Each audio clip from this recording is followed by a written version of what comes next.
नमस्कार दोस्तों, हमारे चैनल में आपका फिर से स्वागत है। दोस्तों 26/8/2024 को आईबीए और ईएफबीयू की मीटिंग थी डिजिटल इश्यूज के बारे में और इस मीटिंग से पेंशनर्स को भी काफ़ी उम्मीदें थी क्योंकि इस मीटिंग का एजेंडा पहले डिक्लेयर नहीं था।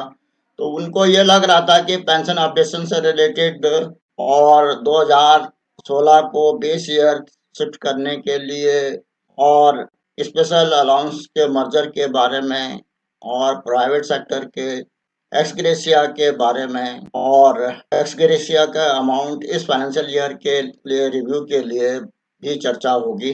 इस संबंध में क्या-क्या चर्चा हुई, क्या-क्या हुआ, उस पर 1-2 वीडियो मैंने पहले भी बनाए हैं, जो कि एक video all India bank officers association के सर्कुलर के बेस पे था।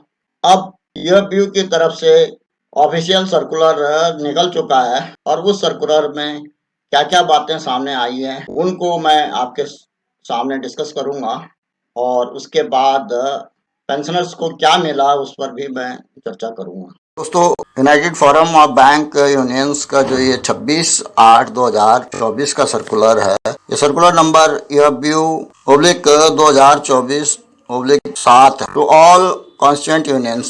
Dear comrades, tripartite talk with IBA on digital issues. When we signed wage revision settlement or joint note on 8th March 2024, some of the issues that could not be taken up for discussion further, the negotiation were listed as residual issues for being pursued further.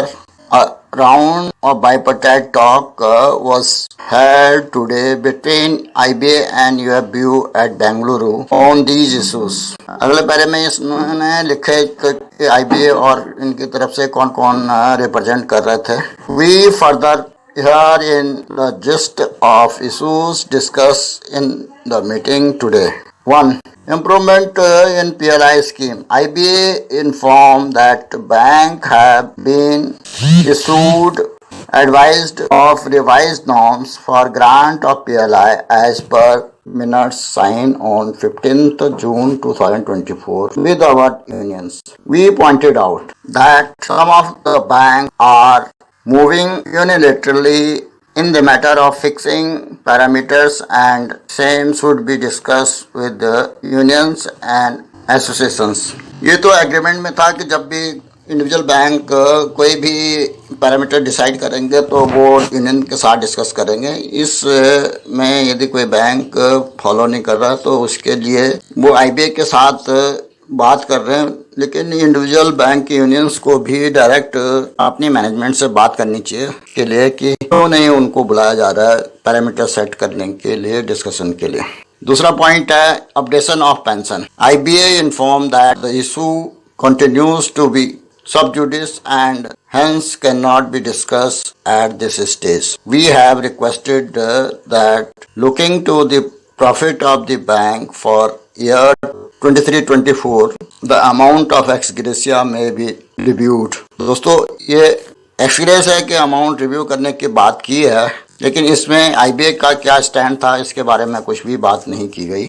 ऐसा प्रतीत होता है कि IBA इसमें कुछ भी करने को तैयार नहीं है. नेक्स्ट पॉइंट है exemption of additional 4% contribution by management towards NPS from income tax. IBA informed that this has been announced in the recent budget proposals and hence would be acted upon on receipt of proper guidelines from the government. ये issue तो already government ने resolve कर दिया तो इसमें कोई discussion की जरूरत भी नहीं थी. 5-day banking.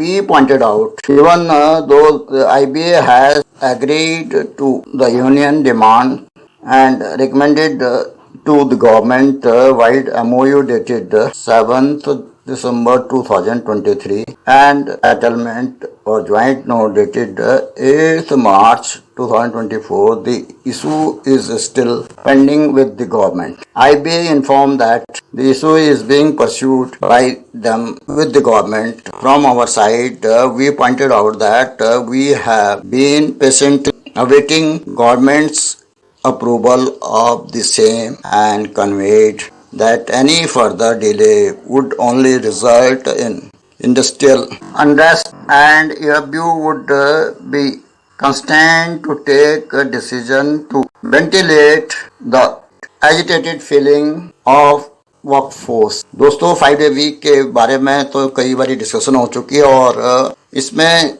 गवर्नमेंट की तरफ से कोई डिसीजन इसलिए नहीं लिया जा रहा है क्योंकि इसमें फिक्की और कई बिजनेसमैन के ऑर्गेनाइजेशन है जिन्होंने की ऑब्जेक्शन रेज कर रखा है और कई मिनिस्ट्रीज की तरफ से एडवाइसेस ली जा रही हैं। इस मैटर को डिले किया जा रहा है। दोस्तों जैसे कि आपको मालूम है कि गवर्नमेंट LIC और बाकी PSU में ऑलरेडी 5 डे वीक हैं, लेकिन केवल बैंकिंग इंडस्ट्री में ही एक पार्शलिटी की गई है कि 5 डे वीक अभी तक भी लागू नहीं हो पाया।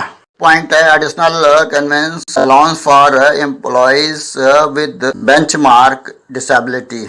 IBA informed that the government's advice guideline to increase amount to rupees 600 has since been received and communicated to all the banks. So 6th point है extension of ex gratia for pensioners of private banks. IBA agreed to our suggestion to inform the private bank who are parties to the pension settlement that they may extend the ex gratia to the pensioners in their banks as has been implemented in public sector banks. तो दोस्तों ये जरूरी है कि जो private banks के pensioners हैं उनको भी एक्स ग्रेशिया का बेनिफिट मिलना चाहिए और ऐसा भी देखा गया है कि कुछ प्राइवेट बैंक ICICI बैंक में मर्ज हुए हैं और उनको अब पेंशन के इंक्रीज का बेनिफिट नहीं दिया जा रहा है। ऐसा भी पता लगा है कि जो प्री नवंबर 2002 के पेंशनर्स थे उनको DA न्यूट्रलाइजेशन का बेनिफिट भी अभी तक प्राइवेट बैंक्स ने नहीं दिया। और जहां तक बात है कि एक्स ग्रेशिया की तो ये तो अभी तक उनके लिए कोई सुनवाई ही नहीं हो रही है। दोस्तों ये 7th पॉइंट में group medical insurance policy for service employees और officers and retirees. IBA informed that in terms of minutes signed with our unions on 2nd July 2024, the issue has been addressed and a composite group medical insurance policy is being worked out for the service staff and retirees with the uniform rate of premium and common commencement date which is expected to result in some relief to retirees. We reiterate that the premium payable by the retirees be borne by the management. इसमें ये जो demand उन्होंने premium की बात की है कि retirees का प्रीमियम भी बैंक को बेयर करना चाहिए। ये सजेशन काफ़ी महत्वपूर्ण है रिटायरीज के लिए, लेकिन क्या इस पे IBA का क्या रिस्पांस था इसके बारे में कोई बात नहीं हुई और क्या बैंकों द्वारा इसको इम्प्लीमेंट किया जाएगा। यदि बैंक रिटायरीज के ग्रुप इंश्योरेंस का प्रीमियम बेयर कर लेते हैं तो इससे रिटायरीज को काफ़ी बड़ा रिलीफ मिलेगा और सारे बैंकों के रिटायरीज इसमें कवर हो जाएंगे। हालांकि स्टेट बैंक ग्रुप इंश्योरेंस अलग से है, लेकिन बाकी PSU बैंक और प्राइवेट बैंक के रिटायरीज को यदि कवर कर दिया जाए और उनका प्रीमियम बैंक बेयर करे तो इससे जो पेंशनर्स ग्रुप इंश्योरेंस को प्रीमियम ज़्यादा होने की वजह से ज्वाइन नहीं कर पाते उनको उसका काफ़ी ज़्यादा फायदा मिल पाएगा। ये सजेशन काफ़ी वैल्यूएबल है, लेकिन IBA का अभी तक इसमें कोई रिस्पांस नहीं है। तो अगला पॉइंट है finalising the scheme for leave bank. IBA outlined the scheme being prepared by them and informed that the scheme has to be scrutinized from income tax angle, since the eligible employees or officer would be paid salary for loss of pay period before the scheme can be decided for implementation. तो इसमें income tax के angle को examine किया जा रहा है, तो इसमें अभी और ज़्यादा समय लगेगा। हालांकि इसमें डिस्कशन चल रही है और मेरे ख्याल से अगली कुछ मीटिंग में में फाइनलाइज भी हो सकता है। 9th पॉइंट है option to the employees covered by NPS to switch over to OPS. IBA inform that the issue need further discussion in the light of recent decision by government on UPS. तो दोस्तों UPS के लागू होने के बाद हो सकता है कि बैंकों में भी यूपीएस के लिए इंस्ट्रक्शंस आ जाए। तो ओपीएस का लागू होना तो मुश्किल है, लेकिन यूपीएस बैंकों में लागू हो सकता है और उससे एनपीएस के मुकाबले बेटर पोजीशन रहेगी बैंक रिटायरीज की। Extending the DA scheme of 12th BPS oblique 9th joint note to pensioners prior to 1/11/2022. IBA informed that the issue needs further discussion before any view can be taken by them. अब इसमें भी वो इसी बात पर टाल दिया गया है कि इसमें फर्दर डिस्कशन होनी है और इसमें मॉडलिटी डिसाइड करेंगे, फार्मूला क्या लगेगा वो सब डिसाइड होगा। तो इन सब चीज़ों में थोड़ा सा टाइम लगेगा, लेकिन इस मामले को भी अभी फिलहाल टाल दिया गया है। 11th पॉइंट है changes in disciplinary action procedure. It was decided to discuss issue further in next meeting. 12th point है allocation of fund to staff welfare fund. IBA inform that recently the government has issued guideline dated 5th August 2024 increasing ceiling under the scheme. We reiterated our demand that the fund should be allocated based on operating profit instead of net profits. 13th point है adequate recruitment in the banks. We raised the issue of need for adequate recruitment in all the banks. It was agreed to discuss the issue further. तो ये further meeting में discuss होगा। 14th point है outsourcing. IBA raised the issue that management be permitted to outsource non-core job in view of RBI guidelines and Supreme Court judgment. We inform that the issue may be discussed in subsequent meeting after union discuss the issue amongst themselves. दोस्तों जहाँ तक outsourcing की बात है, bank तो indirectly outsource तो काफ़ी चीज़ें कर रहा है, जैसे कि मैनुअल स्टाफ है या जो सबॉर्डिनेट स्टाफ है उसकी जगह काफ़ी जगह आउटसोर्सिंग होती है। गार्ड का जो काम है वो भी आउटसोर्सिंग से ही चल रहा है। तो इनडायरेक्ट वे में तो आउटसोर्सिंग ऑलरेडी बैंक में चल रही है, तो इसमें फर्दर आउटसोर्सिंग करने से बैंकों में प्रॉब्लम्स और ज़्यादा बढ़ेंगी और फ्रॉड्स भी बढ़ेंगे। इस एंगल को भी एग्जामिन करना जरूरी है। 15th पॉइंट है modification in compassionate appointment scheme. IBA wanted more data and it's from us and it was decided to discuss the issue further. 16th LTC LFC monetization scheme on the line of SBI and RBI scheme for officers. ABA wanted more details from us and it was decided to discuss the issue further.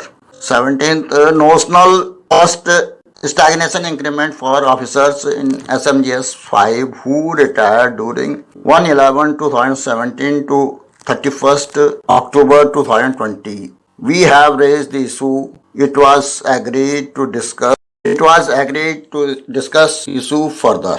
दोस्तों इस बारे में जो all India bank officers association का circular था उसमें ये लिखा गया था कि आईबीए ने मना कर दिया कि फंड की पॉसिटी की वजह से इस डिमांड को नहीं एग्री किया जा सकता, लेकिन इसमें इन्होंने ये बताया कि इसको फर्दर डिस्कस करेंगे। तो दोनों में से कंट्रडिक्शन है। अब आगे की मीटिंग में देखना होगा कि क्या इसमें कोई डिसीजन हो पाता है या नहीं। 18th पॉइंट है anomaly in treatment on promotion from clerical cadre to JMGS 1 from one scale to another.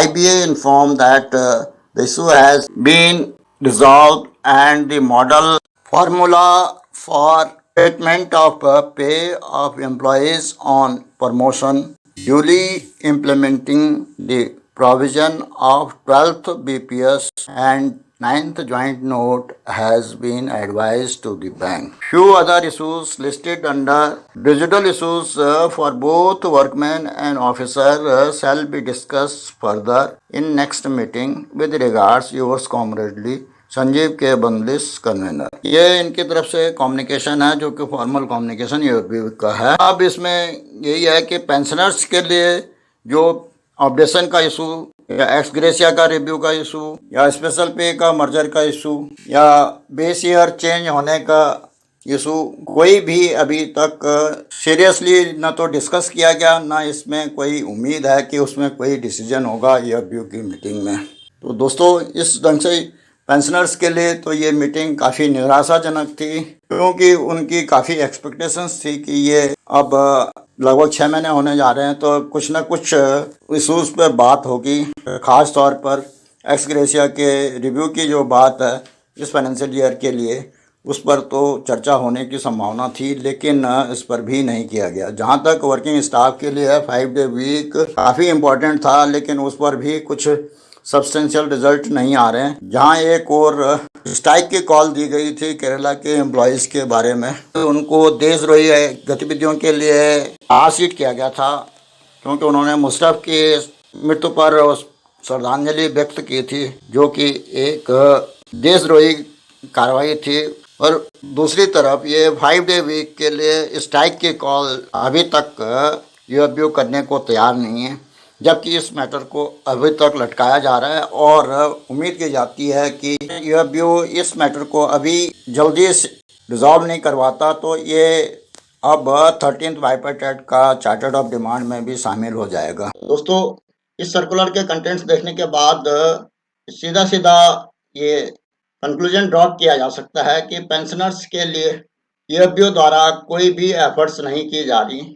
जो एक इम्पोर्टेंट मुद्दा उनके चार्टर्ड ऑफ डिमांड में था पेंशन अपडेशन का, उस पर भी उन्होंने जो चर्चा की है उसको आईबीए ने उसी टाइम खारिज कर दिया कि ये मैटर सब जुडिस है, तो इस पर कोई डिस्कशन नहीं होगी।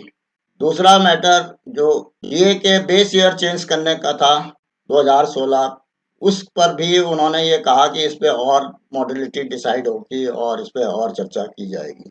तीसरा जो इशू था एक्स ग्रेशिया के रिव्यू का और प्राइवेट सेक्टर बैंक्स को एक्स ग्रेशिया देने का, उस पर भी उन्होंने मामला टाल दिया कि इसमें फर्दर डिस्कशन होगी।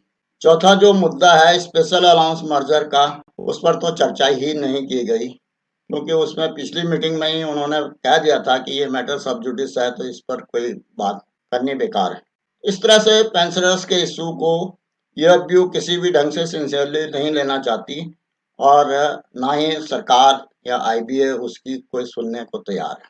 दोस्तों, आज के इस वीडियो में मैं इतना ही कहना चाहता था। आशा है कि इस वीडियो में दी गई जानकारी से आपको लाभ होगा और आपको पसंद भी आई होगी। अगर पसंद आई तो इसको लाइक करें, साथ ही अपने दोस्तों में शेयर भी करें। यदि और कोई जानकारी चाहिए तो उसके लिए कमेंट अवश्य करें। फाइनेंशियल लिटरेसी से संबंधित, बैंक से संबंधित, बैंक के पेंशन के संबंधित, बैंक की स्कीम के बारे में या गवर्नमेंट की स्कीम के बारे में जानने के लिए इस चैनल को सब्सक्राइब करें, अगर आपने अभी तक सब्सक्राइब नहीं किया। नए नए वीडियो के जल्द नोटिफिकेशन के लिए बेल आइकन दबाना ना भूलें। वीडियो को अंत तक देखने के लिए धन्यवाद। जय हिंद, वंदे मातरम।